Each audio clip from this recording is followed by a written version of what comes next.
Desafiando la mirada, de objeto a sujeto.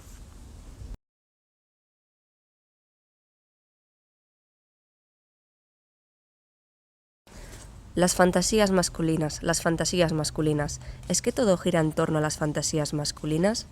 En lo alto de un pedestal o hincada de rodillas, todo es una fantasía masculina. Que eres bastante fuerte para aguantar lo que ellos te echen, o demasiado débil para hacer nada al respecto. Incluso fingir que no haces caso de las fantasías masculinas es una fantasía masculina. Fingir que no te ven, fingir que tienes una vida propia, que puedes lavarte los pies y peinarte sin pensar en el observador siempre presente que atisba por el ojo de la cerradura. Que atisba por el ojo de la cerradura en tu propia mente, si no otra cosa. Eres una mujer que lleva dentro a un hombre que espía a una mujer. Eres tu propia Buller.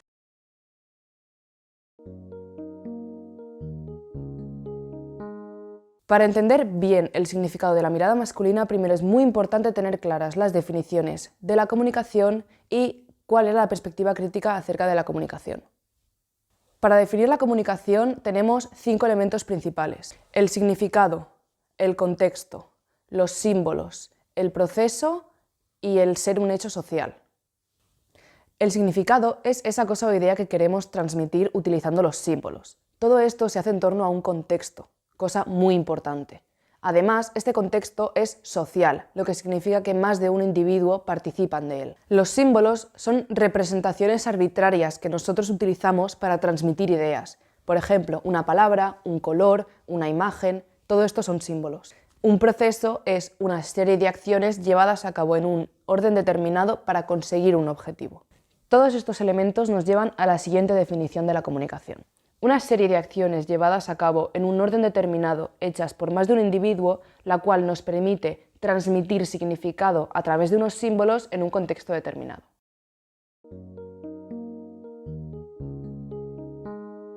Frente a los medios de comunicación de masas, surgieron diferentes corrientes filosóficas que planteaban su opinión respecto a cómo éstas influían en el pensamiento y en la gente. De aquí nace la perspectiva crítica, que tenía una influencia muy grande del marxismo. Estos pensadores afirman que los medios de comunicación los llevan empresas capitalistas. Por lo tanto, denuncian una persuasión y una manipulación por su parte, para sostener un sistema basado en la desigualdad y en el dominio de clases. Por lo tanto, los medios de comunicación son considerados instrumentos ideológicos. La realidad social es conflictiva y parece que las clases sociales dominantes pretenden ocultar esta confrontación. El racionalismo está en la base de la Escuela de Frankfurt. Tienen una gran fe en la razón y en la posibilidad de una sociedad racional. El paso de una sociedad industrial a una sociedad postindustrial significó un cambio en el capitalismo. Los medios de comunicación de masas, en lugar de ayudar a desarrollar una capacidad crítica en las personas, provocan una mentalidad rígida y una homogeneidad psíquica, lo que significa que no estamos hablando de libertad, sino de alineación. La cultura se convierte en ideología y falsa conciencia. Las personas que forman parte de este sistema no se dan cuenta de la posición que ocupan en estas estructuras opresivas, ni tampoco del carácter ideológico que tiene el discurso que consumen. La cultura dentro de una sociedad capitalista funciona como una industria que produce productos estandarizados que crean a su vez individuos estandarizados. La cultura en la sociedad capitalista actual es una mercancía más. Su función es asegurar la integración de las masas en el sistema dominante y perpetuar la desigualdad.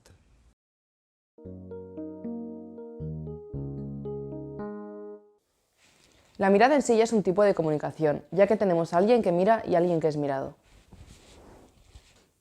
El lenguaje no verbal y la apariencia de la persona que es mirada son los símbolos cargados de significado que la persona que mira recibe. La mujer nace siendo educada sobre cómo su vida tiene que girar en torno a la del hombre. Balzac, un famoso novelista francés del siglo XIX, decía: El destino de la mujer y su única gloria son hacer latir el corazón de los hombres. La mujer es una propiedad que se adquiere por contrato, es un bien mueble, porque su posesión confiere el título de propiedad. La mujer, hablando con propiedad, no es más que un anexo del hombre.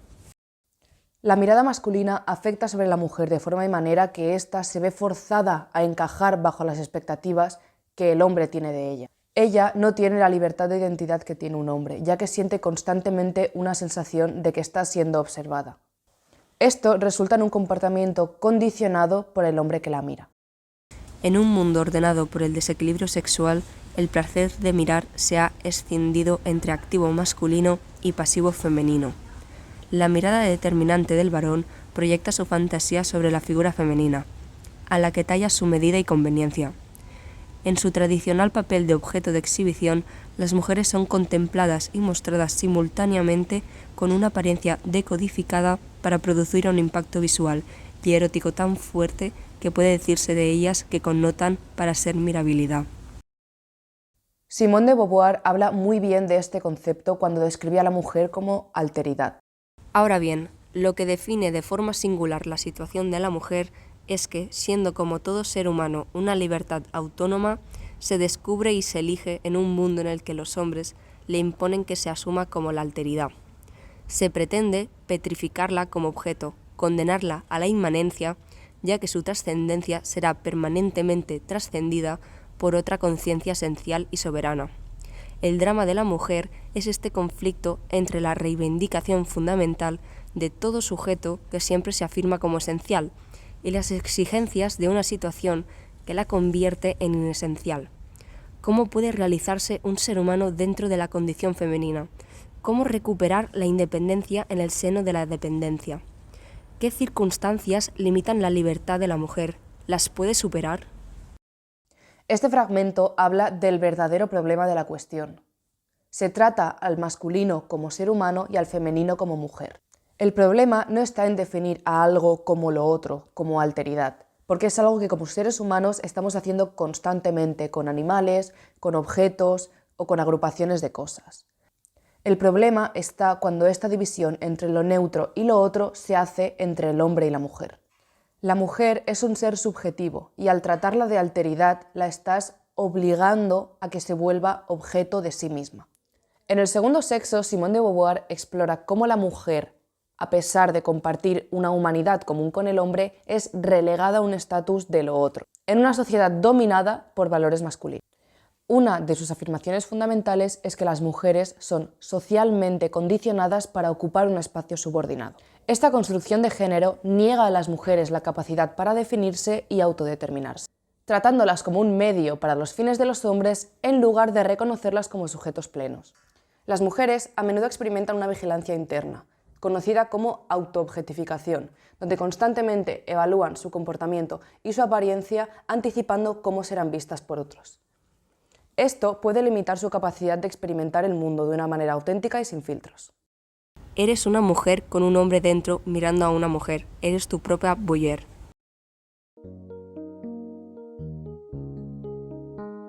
Las mujeres, independientemente del país o la sociedad, del mundo que se mire, o incluso pasaje histórico, todas están sujetas a un canon de belleza y estereotipo sujetos a la sociedad y a la cultura. Esto influye profundamente en la percepción de su ser psíquico y físico. Cabe destacar que los cánones de belleza y los estereotipos crecen alrededor de una sociedad patriarcal, estrechamente surgido del deseo y de la opinión de los hombres de poder. Volviendo al concepto de Beauvoir, la mujer es el otro, que tiene que cumplir los estereotipos para encajar en la mirada del hombre. Busca encajar perfectamente en la definición de identidad femenina prescrita por el patriarcado.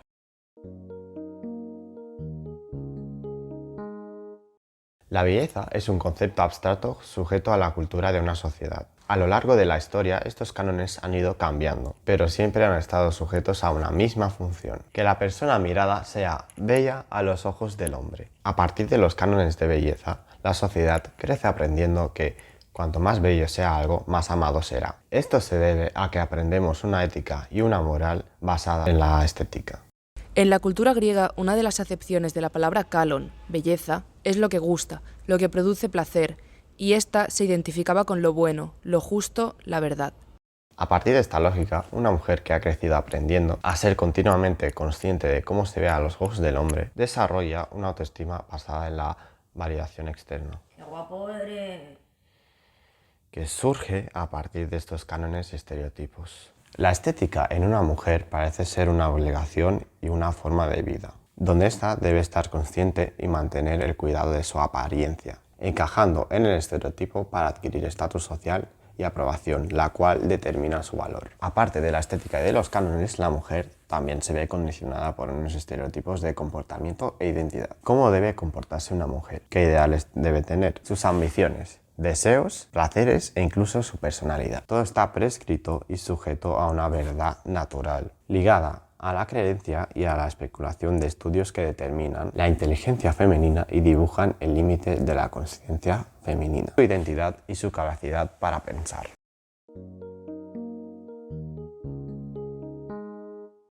La identidad humana no es algo fijo ni definido por un solo factor, sino que involucra múltiples dimensiones biológicas, psicológicas, sociales, culturales y filosóficas, mientras que la sociedad y la cultura imponen ciertos roles y expectativas. La libertad, las experiencias individuales y las elecciones de cada uno también juegan un papel esencial en la creación de la identidad. Como hemos dicho anteriormente, los factores que influyen directamente en la identidad y están relacionados directamente con estereotipos son la sociedad y la cultura. A continuación, y a partir de estos factores, veremos los conceptos que engloban y su descripción, y finalmente cómo estos crean un arquetipo femenino de cómo debería ser o es la identidad femenina. Os voy a hablar de 6 puntos. El primero, el cuerpo o el aspecto físico. El cuerpo no es solo un objeto físico, es a través de este que experimentamos el mundo y también influye en cómo percibimos y nos trata el resto de la sociedad. En segundo lugar, el sexo y el género. El sexo se refiere a nuestros aspectos biológicos, como los órganos sexuales o la genética. Sin embargo, la identidad va más allá del sexo biológico. Y el género es una construcción social que tiene que ver con los roles que asigna la sociedad a las personas según su sexo. En tercer lugar, la cultura y la sociedad. Los valores, normas y roles establecidos por la cultura influyen en cómo un individuo se define por sí mismo y cómo es percibido por los demás. La identidad no se puede entender sin tener en cuenta el contexto social y cultural en el que se vive. En cuarto lugar, la narrativa personal y la historia. Construimos nuestra identidad a lo largo del tiempo mediante las historias que nos contamos sobre nosotros mismos. La memoria, las expectativas y las historias familiares o históricas dan forma al entramado que forma la identidad. En quinto lugar, la relación con los otros. La identidad se forma también sobre lo que la gente proyecta sobre nosotros y espera que hagamos. La interacción e influencia del entorno donde crecemos y sus ideales, por ejemplo, los profesores. En sexto lugar y por último, los deseos y la subjetividad. Los deseos, pasiones, valores y emociones también definen la identidad. En la filosofía contemporánea, el concepto de subjetividad es esencial. Los deseos, aunque formados por la cultura, también tienen que ver con las vivencias dentro de nosotros y lo que deseamos a lo largo de nuestra vida. Entonces, con todos estos puntos, específicamente vamos a intentar definir el arquetipo de una mujer en una sociedad occidental del siglo XX. Respecto al punto 1, el cuerpo y el aspecto físico, las mujeres tenemos impuesta una belleza normativa. Se priorizó un estándar de belleza eurocéntrico, donde tenías que tener la piel clara, rasgos delgados, cabello largo y liso. Respecto a la figura, predominó la figura extremadamente delgada, con curvas como un busto y caderas anchas, pero cintura excesivamente delgada, idealizando iconos como Marilyn Monroe. También tenemos una presión estética. El cuerpo femenino fue representado como un objeto decorativo y se le dio énfasis en su cuidado y maquillaje.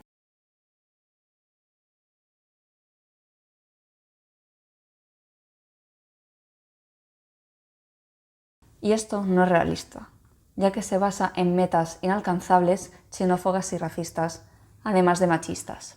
Respecto al sexo y el género, las mujeres tenemos un rol reproductivo.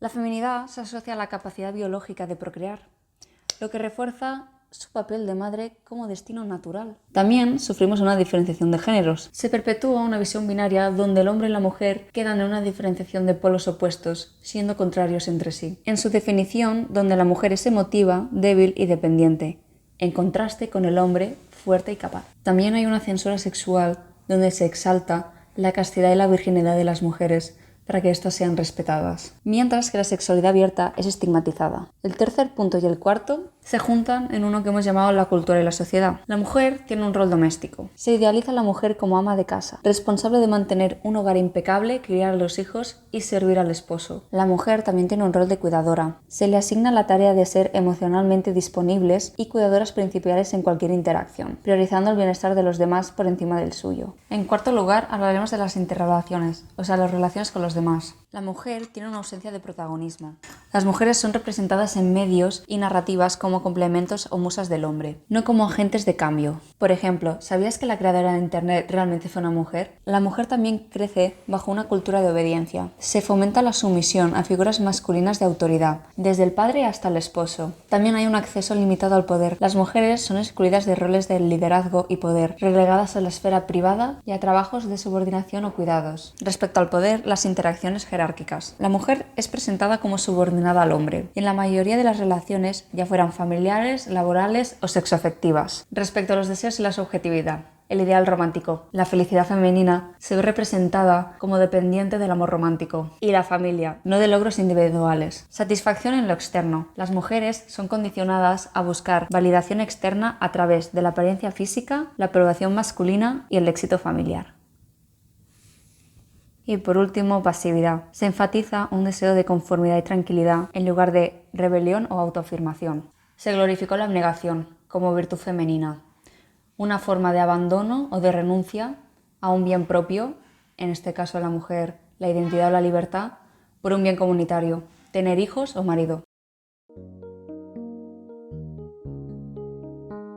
La comunicación es un proceso mediante el cual los seres humanos intercambiamos información, emociones y significados dentro de un contexto social y cultural, construyendo sentidos que reflejan sensaciones de poder y normas sociales. Desde una perspectiva crítica, la comunicación no se limita a palabras y gestos, sino que también incluye cómo percibimos y transmitimos significados a través de la mirada, que no es neutra y puede reforzar, cuestionar o subvertir normas culturales. El concepto de la mirada masculina describe cómo las mujeres son representadas como objetos de deseo desde una perspectiva masculina dominante, perpetuando roles pasivos para ellas y activos para los hombres. Este fenómeno no solo aparece en el cine, sino que también aparece en otros medios que comunican estándares y roles de género, los cuales dictan cómo deben comportarse las mujeres según ideales construidos socialmente, subrayando la renuncia de la entidad propia en verso a un bien hacia la sociedad. En la publicidad, el cine y las redes sociales, estos estándares refuerzan narrativas que idealizan y sexualizan a las mujeres o privilegian la masculinidad dominante para conformarse a esas normas. Así, la comunicación es un proceso que refleja las estructuras de poder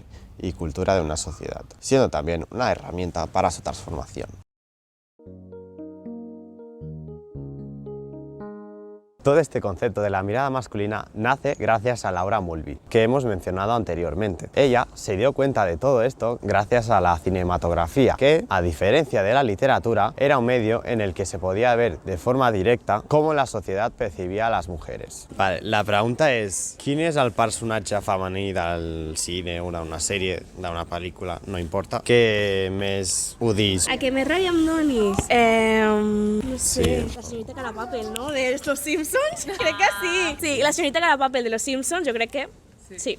Quina creus que és la raó? Bueno, perquè en general els personatges femenins sempre com que s'ha de com sobreactuar, no? Han de mostrar aquesta part com més de arribar una mica al límit, no he acabat també adherir a estereotips, no? I també com que es fa com la típica saber-lo todo, tal, i com molt feminitzada, estereotípica. Llavors com al final dona rebuig, perquè al final si tu saps que a la societat, no? Si aquest estereotip no es compleix, tu al final dona ràbia això perquè no estàs d'acord. ¿Qué personaje femenino de una serie o una película te cae mal? A ver, la única que me viene a la cabeza es de hace muchos años, Rizzo, que es la amiga que se mete en el tema de esteticien en Grease. Pero más que nada por la vocecita que tenía y el rechazo que causaba escuchar la pobrecita, que no era su culpa.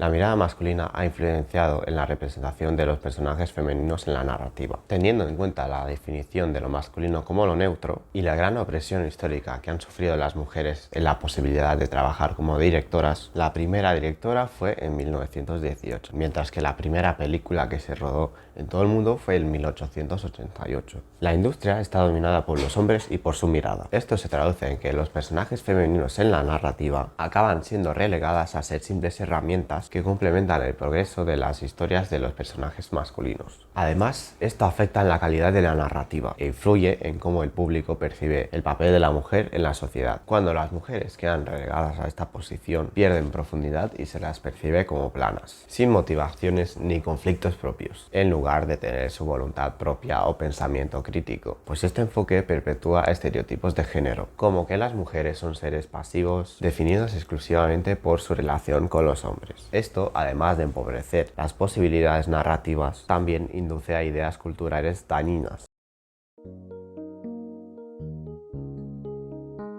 Los distintos estereotipos que perpetúan este pensamiento son la damisela en apuros. Es un recurso detonante para la trama, donde la chica es apresada por los antagonistas y el héroe masculino debe salvarla. No debe ser necesariamente el objetivo final, sino que puede aplicarse como una subtrama. Esto posiciona a la mujer como un personaje débil y necesitado. A la vez, relega a la mujer como un objeto y premio del protagonista por enfrentarse a innumerables peligros. Últimamente ha devenido más un cliché que un recurso narrativo.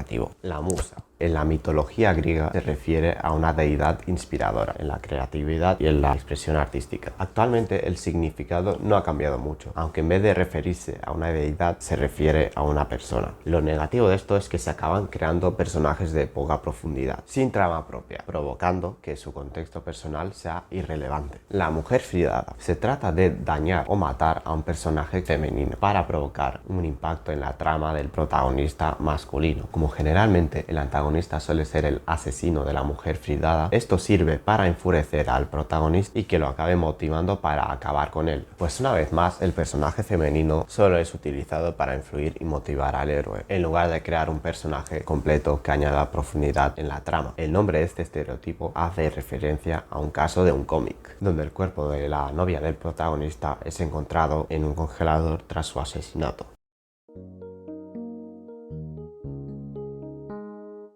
De hecho, esta mirada masculina provoca que los personajes femeninos solo destaquen por su atractivo físico, mientras que los masculinos lo hacen por sus acciones. Para los lectores o espectadores, estos personajes sin personalidad propia pueden resultar frustrantes, debido a que no reflejan la diversidad o complejidad de las experiencias femeninas reales. Está demostrado que aquellas narrativas que dan visibilidad a las experiencias de todos los personajes, independientemente de su género, son mucho más ricas, interesantes e icónicas. Además de que no perpetúan un sistema de opresión hacia la mujer. Las consecuencias de que los personajes femeninos se escriban bajo la mirada masculina son las siguientes: una disminución de la profundidad del argumento, una sensación de rechazo del público hacia estos y una creación de estereotipos nocivos de la sociedad sobre la mujer. Como he mencionado anteriormente, incluso las creadoras femeninas pueden verse influenciadas por la mirada masculina tan implantada en nuestra sociedad. Aún así, esto no significa que estén replicando esta perspectiva de manera intencionada, sino que se encuentran atrapadas en un sistema cultural dominado por la hegemonía patriarcal. La mirada femenina trata de desprender a los personajes de los estereotipos y las normas que estos reciben debido al male gaze, es decir, señala a aquellos personajes que han sido creados y definidos fuera de los cánones de género de la sociedad patriarcal. Las películas y los libros dejan de escribirse para el hombre heterosexual que las verá y emergen producciones cinematográficas que priorizan el desarrollo psicológico de los personajes, centrándose en sus emociones, sus dilemas éticos y su crecimiento personal, más allá de su dimensión sexual. Al querer alejar los estereotipos de la visión masculina, también nos alejamos de la heteronormatividad. Esta es la expectativa, la creencia o el estereotipo de que todas las personas deben ser heterosexuales, o que esta condición es la normal, la natural o la correcta. Por tanto, al integrar una mirada femenina, se propician las narrativas que disuelven los límites de las normativas tradicionales, permitiendo un movimiento social hacia la inclusión y la aceptación de la diversidad en todas sus expresiones. En las últimas décadas ha habido un surgimiento notable de las autoras, directoras y creadoras que desafían la mirada masculina predominante en las narrativas audiovisuales y literarias. También es muy importante tener en cuenta el mundo de las redes sociales. En YouTube encontramos a muchas creadoras de contenido feministas o que simplemente hacen contenido desde un punto de vista de la mirada femenina. Tenemos a PhilosophyTube, Olivia, ContraPoints, Mina Lee, Aime Román, Manifestel, entre muchas otras. Históricamente, la mujer ha sufrido una opresión directa y legislativa donde no podía estudiar ni dedicar su vida a cuestiones artísticas. Actualmente ya no existen estas imposibilidades de forma explícita. Esto es lo que ha llevado a que encontremos tantas representantes feministas en el mundo de Internet. En el ámbito cinematográfico, directoras como Nina Menkes han analizado críticamente los patrones visuales tradicionales que refuerzan estructuras patriarcales. Su documental Brainwashed Sex Camera Power descompone cómo los encuadres e iluminación, concebidos históricamente por hombres cis heterosexuales, perpetúan una visión sexualizada de las mujeres. Podemos ver películas como Girl Interrupted de 1999 o algunas más nuevas como La Substancia del 2024, entre otras que desafían la mirada masculina sin hablar del patriarcado de manera directa. Es simplemente una película hecha desde los ojos de una mujer. Por otro lado, el cine independiente también ha adoptado esta misión. Festivales como Cine por Mujeres Madrid y la muestra de cine independiente creado por mujeres están ayudando a visibilizar las producciones de directoras que desafían los roles de género establecidos. Por otro lado, en la literatura, autoras como Roxane Gay o Margaret Atwood han consolidado una corriente literaria feminista que critica y reconstruye los roles de género. Estas creadoras no solo amplían la representación femenina en las letras, sino que también exploran temáticas interseccionales como la raza, la clase y la sexualidad, enriqueciendo el panorama cultural y literario. Igual que con las películas, también tenemos ejemplos de autoras que simplemente escriben sus libros desde la perspectiva de una mujer, sin llevar ninguna queja feminista, como Virginia Woolf, Sylvia Plath y Pizarnik. En el ámbito de los videojuegos independientes, estudios como The Construct Team han creado títulos que exploran identidades diversas y experiencias de vida únicas. Estos desarrolladores se inspiran en sus propias vivencias, como relaciones poliamorosas o identidades LGTBQ+, para producir juegos auténticos y personales. Aunque la industria tradicional puede oponerse al cambio, estos espacios independientes han permitido que más historias femeninas y diversas se abran paso, a pesar de críticas como la acusación de inclusión forzada.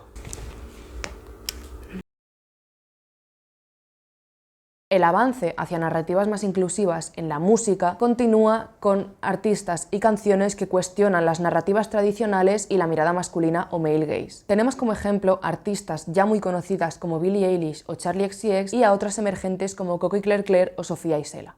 Sofía Isela, una cantante y compositora emergente, aborda en su canción The Doll People un tema profundamente simbólico: la cosificación de las mujeres y la manera en la que son moldeadas por las expectativas de género. La canción utiliza la metáfora de las muñecas, tradicionalmente asociadas con la feminidad idealizada, para explorar cómo éstas han sido instrumentos de control social y estético. The doll people are not men, they are made of ice and glass. Our skin is clay and painted blue, our head can detach. We are statues with a pulse. We are art you can feel. Musicalmente, The Doll People mezcla tonos etéreos con voces íntimas, lo que crea una atmósfera de vulnerabilidad y fuerza simultáneamente. Las letras evocan imágenes de muñecas animadas que rompen con su programación. No quieren ser solo bonitas ni vivir para el placer de otros. Esta canción no solo critica la mirada masculina, sino también las estructuras sociales que la perpetúan. Al final del libro de Laura Mulvey, ella nos recomienda que si queremos evitar volver a repetir el error de encasillar un personaje en un rol genérico patriarcal, que practiquemos hacer cine avant-garde o independiente, con narrativas y estéticas propias, que se explique por su proyecto. Estas obras no solo son una crítica, sino una invitación a reimaginar el mundo. Las narrativas inclusivas que ofrecen expanden las posibilidades del arte al permitir que las personas se vean representadas de manera más auténtica. Este cambio no solo enriquece el panorama artístico, sino que también abre caminos a una sociedad más equitativa y plural. En el fondo, este movimiento no solo rechaza la mirada tradicional, sino que lucha por un lugar donde todos los géneros, orientaciones y perspectivas tengan espacio para brillar. Muchas y muchos os estaréis preguntando cómo podemos contribuir a este cambio sin la necesidad de ser cineastas o creadoras de arte. Nosotras, personalmente, con lo mucho o poco que sabemos, creemos que lo más importante es brindarnos apoyo entre nosotras, pero sobre todo hacia una misma. Es muy importante promover el autoconocimiento y la autoaceptación, con tus amigas, con tu madre, con las mujeres de tu alrededor, y conocer y entender que nuestro valor no está ligado a cumplir con ciertas expectativas o roles de género. Tenemos que crear espacios seguros donde podamos compartir nuestras experiencias y apoyarnos mutuamente. Por otro lado, querer ver los diferentes puntos de vista y entender las diferentes posiciones nos puede ayudar a luchar contra esas ideas, con el objetivo de no censurar otras ideas y educar o abrir la mente a todo tipo de personas en lugar de aislarlos. Es importante abrir debates donde podamos afrontar y explicar diferentes ideologías. Bro, fuiste el otro día al cine, ¿no? ¿Que fuiste a ver? Sí, fui a ver la peli esta nueva de La Sustancia. Hostia, ¿estaba guapa? Mucho, me ha encantado, la verdad. Juventud, ¿de qué estáis hablando? Pues estábamos hablando de la peli esta nueva que ha salido de La Sustancia. ¿Lo has ido a ver? No, no lo he visto. ¿De qué va? Pues habla de todo el estigma que hay, de toda la presión sobre el envejecimiento de la mujer y de... ¡Ahí ya están las feministas estas pesadas! Que no paran de quejarse, no hacen nada más que quejarse. De verdad, no hay mujeres como antes ni hombres. No, yo esa peli no quiero saber ni de qué va, no quiero verla, no me hace falta, no. No siempre se puede hablar con todo el mundo. Otro punto que creemos muy importante es el de la educación propia y de las personas que tenemos a nuestro alrededor. Saber cómo el patriarcado nos afecta y nos condiciona es el primer paso en el camino para que deje de hacerlo. Es muy importante hacer un ejercicio de deconstrucción personal, desmontar las ideas rígidas que nos imponen durante nuestra educación. Y es importante saber en qué cosas caemos que perpetúan este sistema. Definiendo el concepto a partir de la filosofía de Derrida, Deconstruir no es destruir, no es el aniquilamiento de algo, es liberar, es permitir que lo que está bajo la superficie se exprese.